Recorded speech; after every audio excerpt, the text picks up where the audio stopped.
오늘 제 설교의 제목이 하나님의 선물을 간직하기입니다. 하나님의 선물을 잘 간직할 수 있는 저와 여러분 되어지기를 간절히 소원합니다. 그러면 우리가 뇌물과 선물의 구별법이 있답니다. 뭔지 아십니까? 받는 사람이 부담스러우면 뇌물, 부담이 없으면 선물이라는 말이 있습니다. 근데 사전을 찾아보니까 이렇게 말하고 있습니다. 뇌물이라는 것은 사사로이 이용하거나 이권을 얻을 목적으로 일정한 직무에 종사하는 사람을 매수하기 위하여 넌지시 주는 부정한 돈이나 물품을 뇌물. 넌지시 이거 별거 아닌데 이렇게 하면서 그런데 말이야 이렇게 시작하는 거 있잖아요. 이런 것도 다 뇌물입니다. 그 다음 선물은 다 같이 한번 읽어보겠습니다. 시작. 남에게 인사나 정을 나타내는 뜻으로 물건을 주는 것을 선물이라고 말합니다. 다시 말해서 대가를 바라지 않는 것, 그것을 우리는 뭐라고 말해요? 선물이라고 말합니다. 오늘 우리가 본문에서 읽은 이 빌립보서 2장은 빌립보서에 있어서 가장 중심에 놓여져 있습니다. 그러니까 앞에 1장부터 2장 전반부까지가 오늘 본문을 위해서 쭉 달려온 거고요. 그 다음 또 오늘 본문 이후로 나와 있는 뒤에 있는 모든 구절은 오늘 본문으로 인해서 우리가 어떻게 신앙의 삶을 살아내야 될 것인가에 대해서 이야기하고 있습니다. 그러니까 오늘 빌립보서의 전체적인 맥락에 있어서 가장 중심은 바로 여기에 있습니다. 여기 오늘 본문이 가장 빌립보서의 중심에 있습니다. 그런데 오늘 본문에 보면 예수님의 낮아지심에 대해서 말하고 있습니다. 우리가 지난 시간에 저하고 이 빌립보서 이야기를 나누면서 예수님의 낮아지신 만큼 우리도 낮아져야 될 것에 대해서 이야기를 나눴는데요. 빌립보서 2장 6절은 예수님이 이렇게 낮아지셨다고 합니다. 함께 읽어볼까요? 그는 근본 하나님의 본체시나 하나님과 동등됨을 취할 것으로 여기지 아니하시고 라고 말합니다. 예수님의 참된 겸손의 모습을 이야기하고 있죠. 여기서 그런데 취할 것이라고 여기 써져 있잖아요. 이 취할 것이라는 단어가요, 여기에서 사용되어져 있는 헬라어 단어가 신약 성경 전체에서 딱 한 번 사용된 거예요. 여기서 취하다라는 이 단어의 뜻은 뭐냐면 약탈하다, 도둑질하다 라는 뜻입니다. 그러니까 예수님은 뭐 하지 않았다고요? 하나님과 동등된 것을 약탈하거나 도둑질하려고 하지 않았다는 말입니다. 꼭 왜 일부러 이 말을 썼을까요? 누구를 빗대어서 하는 말이죠? 아담을 빗대서 한 말이에요. 아담이 죄를 범하잖아요. 아담과 하와가 지은 죄가 뭔지 알아요? 하나님과 동등될 것을 취하려고 한 거예요. 도둑질하려고 한 거라고요. 사단이 와서 뭐라 그래요? 이거 먹으면 누구처럼 될 거라고요? 하나님처럼 될 거야.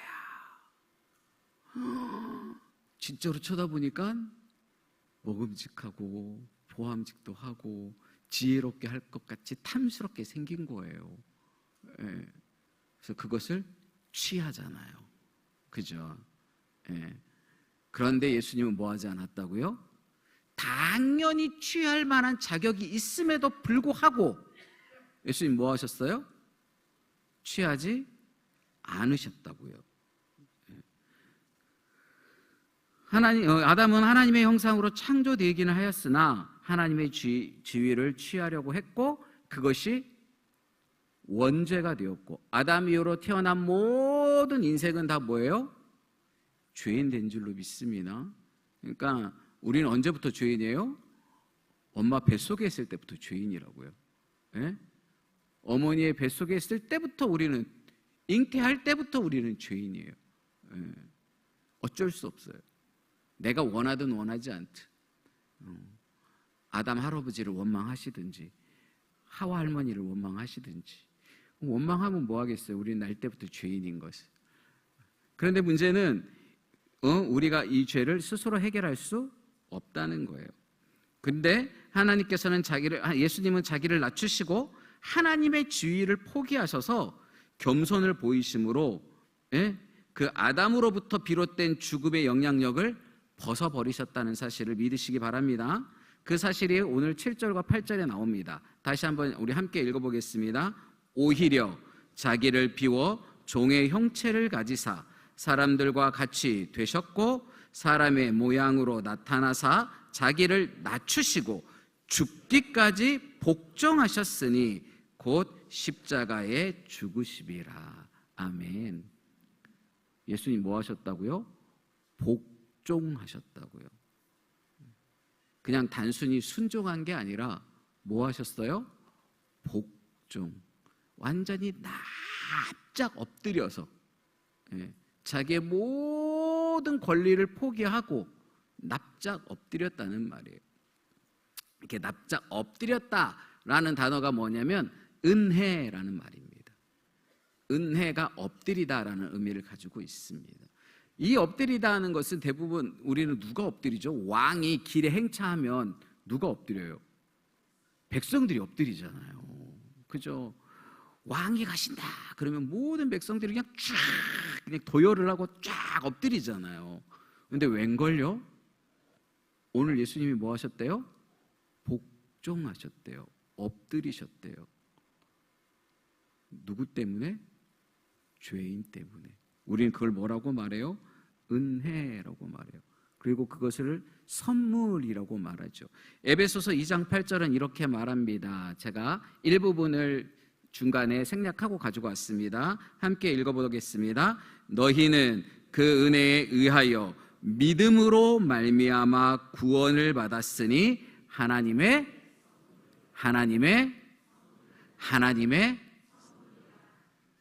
선물이라 그랬어요. 하나님이 저와 여러분에게 구원을 은혜로 선물로 주셨다는 것을 믿으시기 바랍니다. 그리고 이미 소유한 자이신 줄로 믿습니다. 그렇다면 이제 우리 이 선물을 뭐 해야 돼요? 잘 간직해야 돼요. 있잖아요. 내가 기대하고 내가 원했던 선물을 여러분 혹시 받아본 적 있어요? 그 받으면 어떻게 해요? 애지, 중지, 정말로 다를까, 잃어버릴까, 이거 굉장히 소중하게 다루시잖아요. 하나님이 우리에게 베푸신 가장 큰 선물이 바로 구원의 선물인 줄로 믿습니다. 여러분은 구원의 선물을 소중히 다루고 계십니까? 정말로 구원받은 것 때문에 너무나 날마다 그거 있잖아요. 선물 받은 것 중에 정말 소중한 선물은 어떻게 하죠? 날마다 꺼내봅니다. 날마다 꺼내보면서 뭐예요? 닦아내고 먼지 묻었을까 이거 또 닦아내고 또 닦아내고 요렇게도 쳐다보고 저렇게도 쳐다보고 이렇게 돌려서 보고 뒤집어 보고. 왜? 너무 좋으니까. 여러분들은 어떻습니까? 여러분이 받은 그 구원의 그 감격을 날마다 꺼내서 다시 한번 들여다보고 또 꺼내서 들여다보고 어제도 꺼냈는데 오늘 또 꺼내보고 오늘 꺼냈지만 내일 또 꺼내봐야지 하고 계십니까? 아니면 그거 한번 받으니까 아싸 끝났어. 저는 오늘 여러분에게 권면합니다. 하나님이 베푸신 그 선물을 잘 간직하시기 바랍니다. 여기서 간직한다는 건요 정말로 어제도 꺼내봤지만 오늘 또 꺼내서 누리고 또 감격하고 또 감사하고 또 찬양하고 그럴 수밖에 없는 그것을 바로 은혜라고 말하죠. 우리는 이 하나님의 은혜를 이해하기 위해서는요 중요한 4가지 진리를 우리는 받아들여야 합니다. 제가 예전에 한번 이 4가지에 대해서 말씀드린 적이 있는 것 같습니다. 근데 너무 중요하니까 또 가지고 나왔어요. 자, 우리는 첫 번째, 사람은 본성으로 행위로 이 죄인이며 하나님 앞에 죄인으로 서 있다는 겁니다. 첫 번째. 그래서 우리 결국은 우리 안에는 하나님의 은혜를 받을 만한 자격이 하나도 없어요. 한번 읽어볼까요? 1번 시작.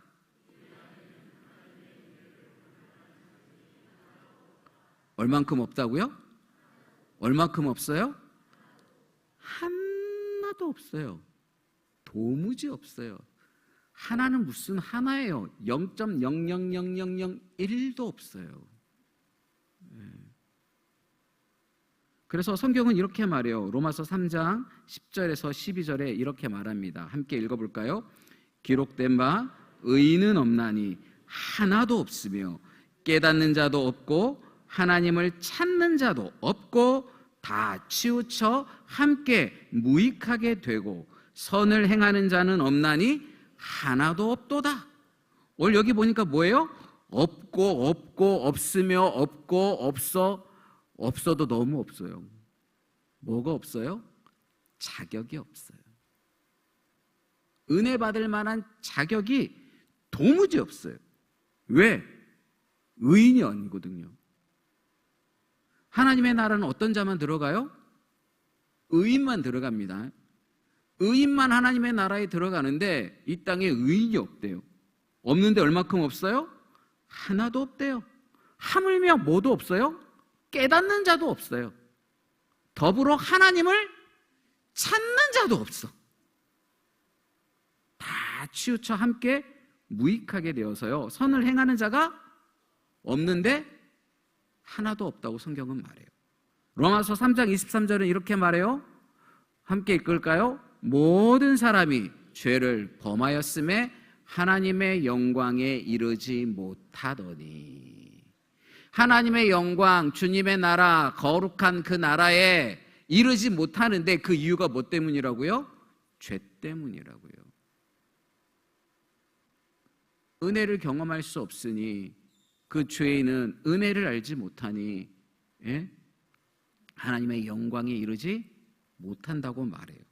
로마서 5장 12절에 이렇게 말합니다. 함께 읽겠습니다. 그러므로 한 사람으로 말미암아 죄가 세상에 들어오고 죄로 말미암아 사망이 들어왔나니 이와 같이 모든 사람이 죄를 지었으므로 사망이 모든 사람에게 이르렀느니라. 죄가 한 사람으로 말미암아 시작되어졌대요. 그런데 그 한 사람의 이후로 태어나는 모든 인생들은 다 죄인이라고요. 죄로 말미암아 우리는 어떻게 됐다고요? 사망이 들어왔다고요. 그러니까 우리는 다 죽어요. 성경 로마서 6장 33절은 죄의 싹은 사망이라고 말해요. 죄는 반드시 뭘로 갚아야 되냐면 생명값으로 갚는 거예요. 생명값으로만 갚을 수 있어요. 다른 것으로는 안 돼요. 우리 안에는 하나님의 은혜를 받을 만한 자격이 뭐라고요? 하나도 없다는 게 첫 번째예요. 두 번째, 2번. 하나님의 거룩하심과 공의는 죄에 대해서 벌을 요구한다는 거예요. 다시 말해서 하나님은 우리를 향해 그분의 은혜를 베푸실 만한 의무가 전혀 없다는 거예요. 2번 한번 읽어보겠습니다. 시작. 하나님은 우리를 향해 그분의 은혜를 베푸실 의무가 전혀 없다. 얼만큼 없다고요? 전혀 없다고요. 하나님은 우리에게 은혜를 베풀 이유가 없어요. 하물며 배신했잖아요. 하나님을 떠났잖아요. 하나님을 멀리했잖아요. 그러니 그 배신자에게 뭘 주겠어요? 성경 사도행전 17장 31절은 이렇게 말합니다. 함께 읽을까요? 이는 정하신 사람으로 하여금 천하를 공의로 심판할 날을 작정하시고. 하나님은 이미 작정했대요. 뭐 하기로? 심판하기로 작정했는데 무엇을 잣대로 심판하실 거라고요? 공의. 공의가 잣대입니다. 하나님의 심판의 잣대는 사랑이 아닙니다, 여러분. 하나님의 심판의 잣대는 공의라고요. 다시 말해서 이 하나님의 공의를 만족해야만 주님의 나라에 갈 수 있다는 뜻입니다. 이 하나님의 이 공의의 잣대를 만족시킬 인생이 뭐라고요? 하나도 없다고요. 로마서 1장 18절에서 20절은 이렇게 말합니다. 함께 읽겠습니다.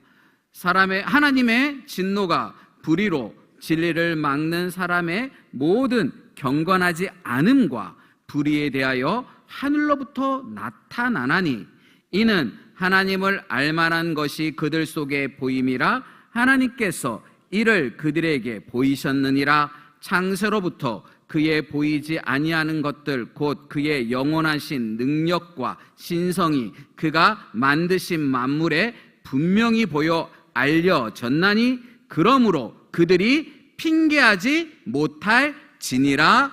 아멘. 뭐 하지 못한대요? 핑계하지 못한대요. 뭐라고? 나 그거 몰랐어요. 나한테 아무도 안 알려줬어요. 그거 몰랐는데요 라고 말할 수 없다고요. 왜요? 하나님이 뭐 하셨으니까? 알만한 것들을 그 속에 다 보여주셨으니까. 뿐만 아니라 하나님은 창세부터 이 모든 눈에 보이는 모든 창조 세계를 통해서 이건 누군가가 만들지 않았다면 이건 어떻게 되는 거예요? 존재할 수 없구나. 그러면 이건 누군가가 만들었겠구나 라고 깨달을 수 있도록 보여주셨다고요. 그러니 나 그거 몰랐어요 라고 핑계댈 수 없다고요. 하나님이 이미 다 이렇게 장치를 다 마련해놨는데 나 하나님 몰랐어요 라고 말할 수 있다고요? 없어요. 그러니 하나님은 우리를 향해 그분의 은혜를 베푸실 의무가 없다고요. 이미 다 해놨는데, 그것을 해놨는데도 깨닫지 못하면 뭐 어떻게 하겠어요? 그러니 하나님은 우리에게 그런 은혜를 베풀 만한 의무가 도무지 없는 거죠. 그런데 더 중요한 건 세 번째 진리예요. 인간은 스스로 구원할 수 없다는 거예요. 하나님은, 다시 말해서 하나님의 은혜가 아니면 우리에게는 소망이 없어요. 3번 읽어보겠습니다. 시작. 하나님의 은혜가 아니면 우리에게는 소망이 없다. 우리의 힘으로, 우리의 능력으로, 우리의 방법으로는 소망이 있다고요? 없다고요. 구원의 선물을 받을 만한 방법이 도무지 없다고요. 로마서 3장 20절에 이렇게 말합니다. 함께 읽겠습니다. 그러므로 율법의 행위로 그의 앞에 의롭다 하심을 얻을 육체가 없나니 율법으로는 죄를 깨달음이니라. 이 하나님의 말씀으로는 뭐 할 뿐이라고요? 죄가 깨달아지는 거죠. 나 죄인이구나. 나 진짜 내가 죄인이었구나. 내가 심판받을 자구나. 나에게 놓여져 있는 건 영원한 심판밖에 없구나. 그거밖에 깨달을 게 없다고 오늘 말하고 있습니다. 예. 그리고 그래서 에베소 2장 8절과 9절은 이렇게 말하고 있습니다. 여러분 너무 잘 알고 있는 본문인데 함께 읽어볼까요? 너희는 그 은혜에 의하여 믿음으로 말미암아 구원을 받았으니 이것은 너희에게서 난 것이 아니요 하나님의 선물이라. 행위로 난 것이 아니니 이는 누구든지 자랑하지 못하게 함이라.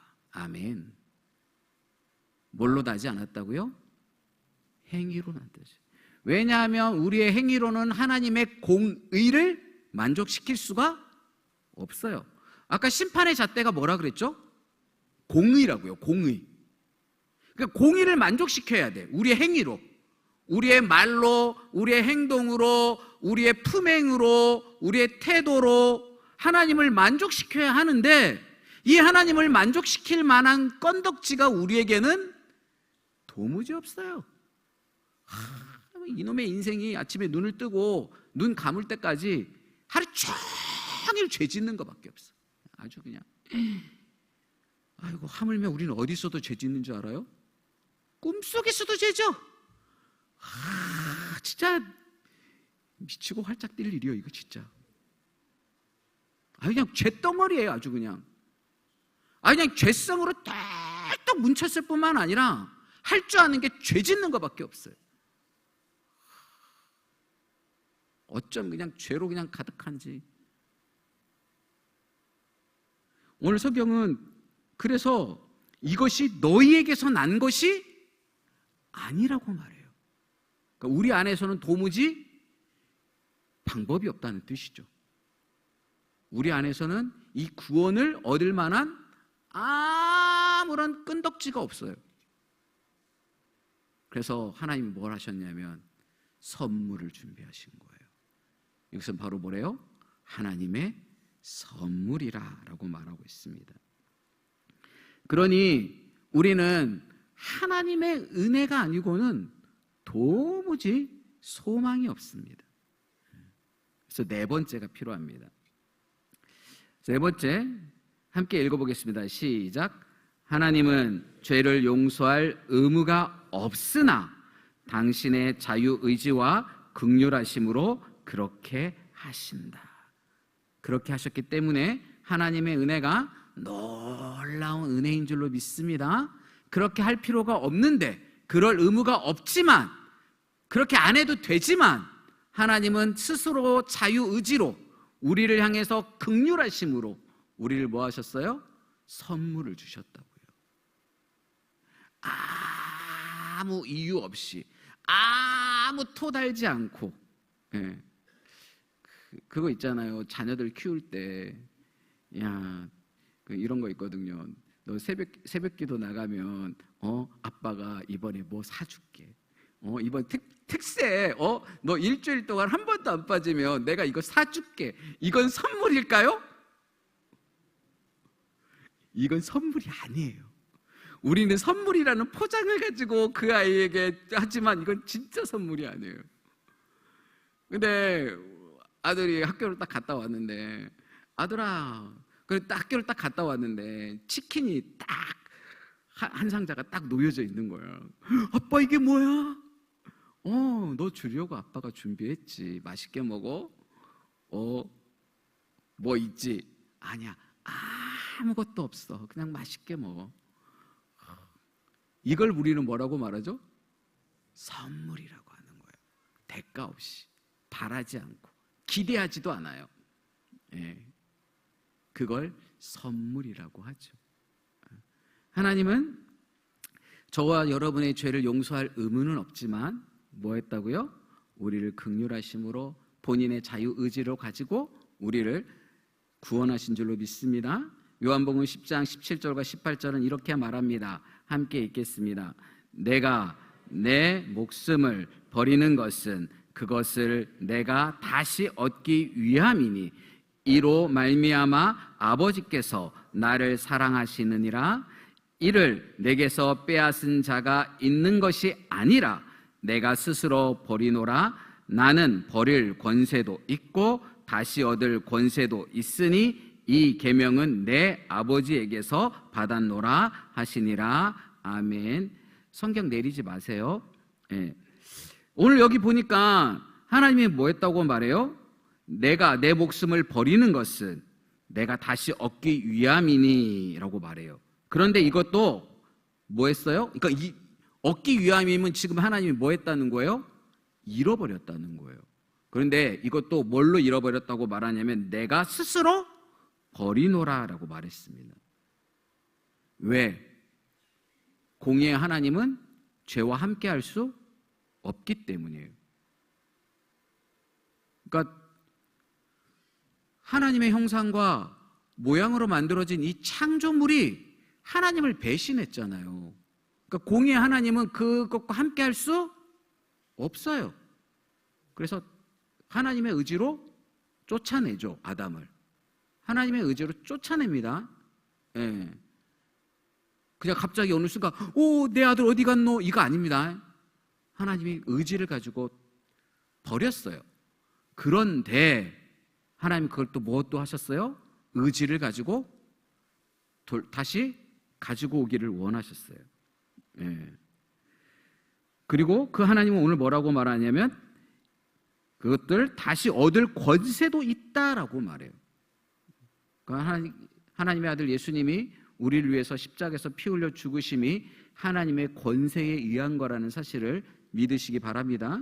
로마서 5장 8절은 이렇게 말합니다. 함께 읽겠습니다. 우리가 아직 죄인 되었을 때에 그리스도께서 우리를 위하여 죽으심으로 하나님께서 우리에 대한 자기의 사랑을 확증하셨느니라. 뭐 하셨다고요? 확증하셨느니라 그랬어요. 하나님 나 진짜 사랑해요? 하나님 나 사랑 안 하는 것 같은데 라고 말할 수 없어요. 왜? 이미 2000년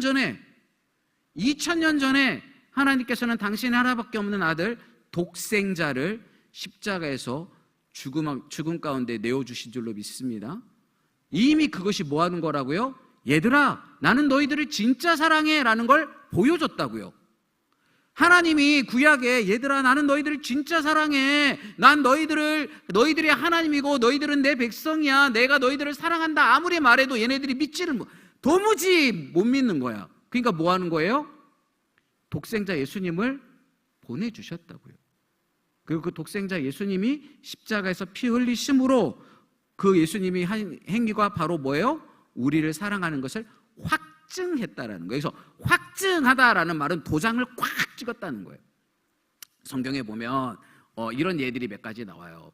그 에스더서에 보면 그 왕이 하만의 이야기를 듣고는요, 그 유대인들을 다 죽일 조서를 내리고 도장을 꽉 찍어버려요. 예. 근데 나중에 이제 에스더가 승기를 잡았네? 그런데 그럼 뭐 해야 돼요? 조서를 쫙 찢어야 되는데 조서를 찢지 못해요. 왠지 알아요? 한번 왕이 도장을 쾅 찍은 건 왕도 바꿀 수가 없어요. 그러니 새로운 법을 만들어서 도장을 찍어줍니다. 다니엘서도 나옵니다. 다니엘서도 보면 왕이 신하들이 와가지고 왕이시여 한 달 동안 왕만 찬양하고 왕만 경배하게 하는 법을 만들어 보지요. 왕이냐 어깨폭이 이만큼 올라갔어요. 그래 한번 해보지. 도장 꽉 찍어버려요. 찍고 났는데 뭐예요? 아하, 다니엘이 있었던 거예요. 근데 왕이 뭐예요? 한번 자기가 도장 찍은 거 바꿀 수 있다고요? 없다고요? 없어요. 자기가 그렇게 애주중지하고 사랑하는 다니엘이지만 어쩔 수 없이 어디에 넣어요? 사자굴에 넣는 거예요. 여기서 말하는 확증하셨다라는 말이 이겁니다. 하나님이 도장을 꽉 찍었다고요. 뭘로? 예수님이 십자가에 못 박혀 죽으시는 것이 하나님이 도장을 꽉 찍은 사건이라고요. 내가 너희들을 진짜 사랑해. 언제? 성경 올려주세요. 언제? 우리가 아직 죄인 되었을 때. 아니 그거 말고 성경은 뭐라고 말해요? 우리가 아직 죄인 되었을 때.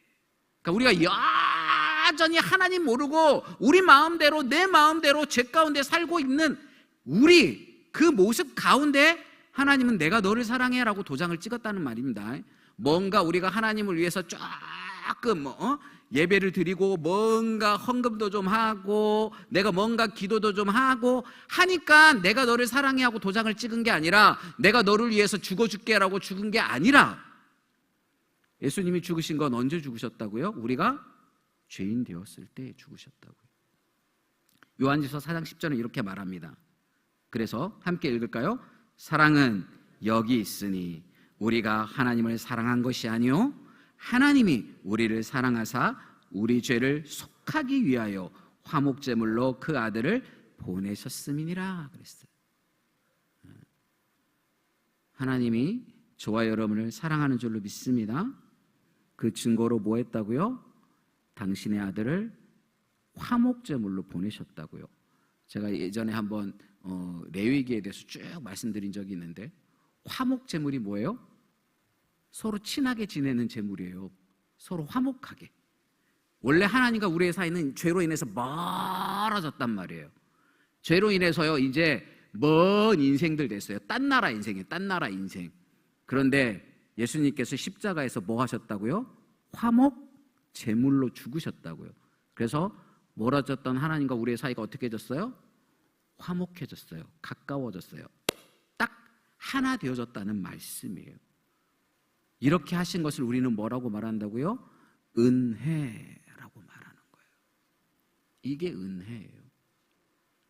우리가 다시 한번 이것을 정리해서 말한다면 하나님은 우리에게 은혜를 베풀 만한 의무도 없고 우리는 자격도 없고 우리에게는 방법도 없지만 하나님께서 우리를 너무 사랑하셔서 당신의 의지로 예수님을 십자가에 못 박게 하심으로 우리에게 구원의 선물을 주신 줄로 믿습니다.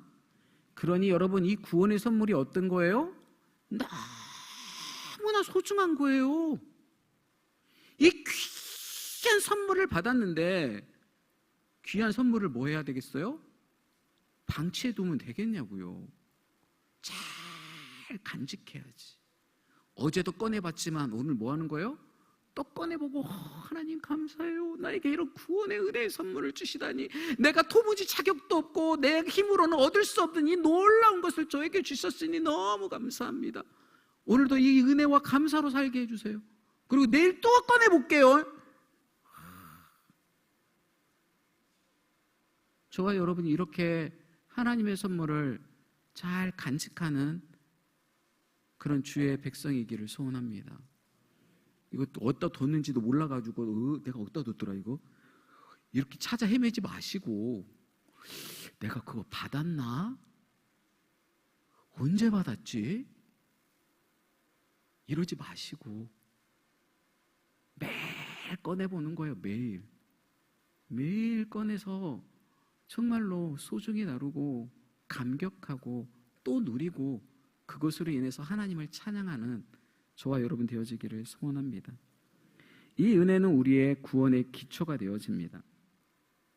그런데 이 은혜는 우리에게는 값없이 주어진 거지만 하나님은 대가를 지불한 거예요. 선물이 그런 거잖아요. 누군가에게 선물할 때는 받은 사람은 뭐 어떻게 받아요? 공짜로 받아요. 그런데 주는 사람은 뭐 해야 돼? 대가를 치러야 되는 거예요. 대가를. 하나님은 대가를 치렀는데 뭘로 대가를 치렀어요? 하나밖에 없는 것으로 대가를 치르셨어요. 하나님께는요 다 있어요. 모든 것이 있는데 하나님께 딱 하나밖에 없는 게 있어요. 그게 뭐예요? 독생자 아들 예수님이에요. 딱 하나밖에 없는 거. 그거를 저와 여러분을 위해서 내어주셨다는 사실을, 깨트려 버렸다는 사실을 기억하시기 바랍니다. 그러니 우리가 이 은혜를 받을 때 겸손함으로 받아야죠. 오히려 예수님이 하나님과 동등될 것을 취할 것으로 얘기하지 아니하시고 가장 낮은 자의 모습으로 십자가에 죽기까지 낮아지셨는데 오히려 그분이 엎드렸는데 우리는 어떻게 해야 되겠어요? 납작 엎드려야 돼요. 이렇게 핑계가 있어요. 우리는 왜 이렇게 아직도 핑계가 많은지. 하나님 제가 뭐가 어때가지고요. 뭐가 어때가지고. 하나님의 말씀하실 때 순종하는 여러분 되어지기를 소원합니다. 이 귀한 선물을 받았는데 하나님의 말씀에 순종하시기 바랍니다. 아니 순종 말고 복종하는 저와 여러분 되어지기를 주님의 이름으로 축원합니다.